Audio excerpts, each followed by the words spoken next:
அன்பு நண்பர்களே, ஆரோக்கியம் டிவி சேனல் உங்களை அன்புடன் வரவேற்கிறது. நாம் இன்னைக்கு இந்த காணொலியில் எதை பற்றி பார்க்குறோன்னா, பப்பாளி பழம்.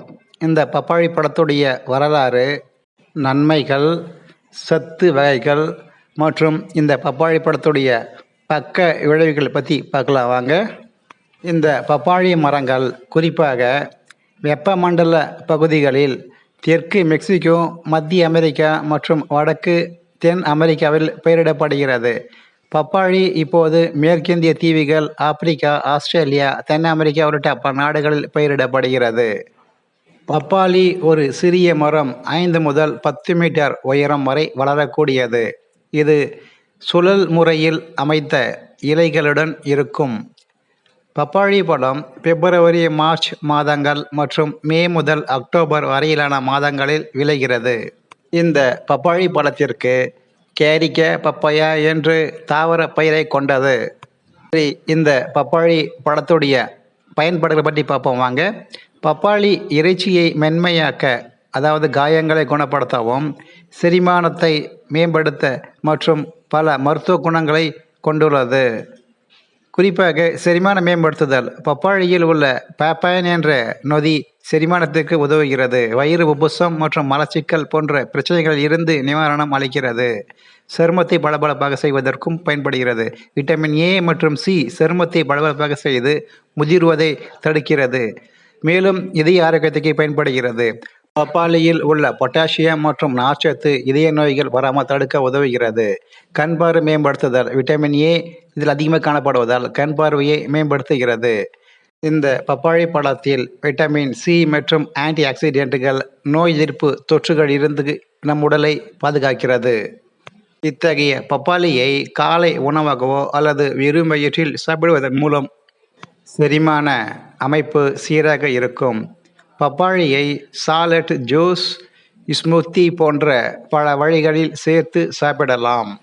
மேலும் பப்பாளியில் ஆன்டி ஆக்சிடென்ட், பாக்டீரியா எதிர்ப்பு, புற்றுநோய் எதிர்ப்பு, கருவுறுதல் எதிர்ப்பு, அலர்ச்சி எதிர்ப்பு, அல்சர், நீரிழிவு எதிர்ப்பு, கல்லீரல் பாதுகாப்பு, காயம் குணப்படுத்துதல், இரத்த சோகை எதிர்ப்பு மற்றும் மலேரியா எதிர்ப்பு போன்ற செயல்பாடுகளுக்கும் இந்த பப்பாளி பழம் நன்மையை பயக்கின்றன. இந்த பப்பாளி பழத்தில் அடங்கியுள்ள சத்துக்களை பற்றி பார்ப்போம் வாங்க. ஒரு 100 கிராம் அளவு பப்பாளி பழத்தை எடுத்துக்கொண்டால் நமக்கு கிடைக்கக்கூடிய சத்து வகைகளை பற்றி பார்ப்போம். கலோரிகள் 39, கார்போஹைட்ரேட் 9.8 கிராம், புரதம் 0.61 கிராம், கொழுப்பு 0.15 கிராம், நார்ச்சத்து 1.7 gram, vitamin C 61 milligram, folate 38 microgram, சர்க்கரை 8 கிராம். சரி, இந்த பப்பாளி பழத்தை நாம் அளவுக்கு அதிகமாக எடுத்துக்கொண்டால் ஏற்படக்கூடிய சில பக்க விளைவுகளை பற்றியும் பார்ப்போம் வாங்க. இந்த பப்பாளி பழம் பல நன்மைகள் அளித்தாலும் சில பேருக்கு பக்க விளைவுகளை ஏற்படுத்தவும் வாய்ப்பு உள்ளது. இதில் உள்ள அதிகப்படியான லேட்டெக்ஸ் என்றும் பால் கருப்பை சுருக்கங்களை உண்டாக்கலாம். மேலும் சிலருக்கு வாந்தி, குமுட்டல், மார்பு வலி போன்ற பிரச்சனைகளும் கூடவே செரிமான பிரச்சனைகளும் ஏற்படலாம். சிலருக்கு ஒவ்வாமை ஏற்படலாம். குறிப்பாக கர்ப்பிணி பெண்கள் அதிக அளவில் பப்பாளி சாப்பிடுவதை தவிர்க்க வேண்டும். ஒவ்வாமை, அதாவது சிலருக்கு பப்பாளி பழத்தை சாப்பிடும் பொழுது ஒவ்வாமை ஏற்படவும் வாய்ப்பு உள்ளது. கருப்பை சுருக்கங்கள் என்றால் பப்பாளியில் அதிகப்படியான லேட்டெக்ஸ் இருப்பதால் கருப்பை சுருக்கங்களை தூண்டி கருக்கலைப்புக்கும் வழிவகுக்கும். கர்ப்பிணி பெண்கள் அதிக அளவில் பப்பாளி சாப்பிடுவதை தவிர்க்க வேண்டும்.